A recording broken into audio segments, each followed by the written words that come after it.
Hello students, today I'll teach you what is environmental determinism. In each of the video, I'll be teaching you one topic each.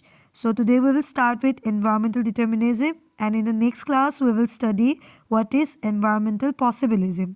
Okay, so today you just have to understand what is environmental determinism. There was a time where in our earth there was no technology. Okay, there was only nature. Like today also we have nature, but in those time people were more dependent on nature. Okay, they used whatever they got from nature. So human beings interacted, where if you see in this paragraph, in naturalization of humans and humanization of nature, there's a difference between the two. Human beings interacted with their physical environment with the help of technology. It is not important what human beings produce and create, but it is extremely important with the help of what tools and technique do they produce and create. Technology indicates the level of cultural development of society. Like in today's world, if there is no technology, there can be no development. People are more dependent on technology. Human beings interact with their physical environment with the help of technology. So it is not important what human beings produce and create, but it is extremely important with the help of what tools and techniques do they produce and create.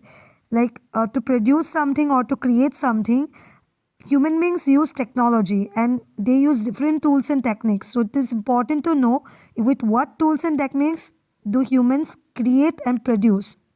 So the level of technology we have today, it indicates the cultural development of society. Human beings were able to develop technology after they developed a better understanding of natural laws. For example, the understanding of concept of friction and heat helped us discover fire. Like human beings understood the natural laws of the nature. They studied about the friction and heat, which helped them discover fire. Also, by understanding the secrets of DNA and genetics, it enabled us to conquer many diseases. With the study of DNA and genetics, human beings understood that okay, there is different level of diseases. We use the laws of aerodynamics to develop faster planes. Without the laws of aerodynamics, you can't even develop faster planes. So you can see that knowledge about nature is extremely important to develop technology. And if there is no nature, there can be no technology. So, and technology loosens the shackles of environment on human beings. In the early stage, now we understood that technology is extremely important for humans, and as in the same way nature is important for to develop the technology. We have to understand the natural laws to develop the technology. If there is no nature, there can be no technology. Okay, so here we have to know what is environmental determinism. So you can see that knowledge of nature is extremely important to develop technology, and technology loosens the shackles of environment on human beings. Like if we go back to the early stage, in the early stages of the interaction with their natural environment, humans were greatly influenced by it. They adapted to the dictates of nature. This is so because the level of technology was very low. At some point of time, we had no technology. There was no mobile phones, there was no AC, there was no cars, there was no technology. People were more dependent on nature. They used whatever they got from nature. So like nature was the prime factor.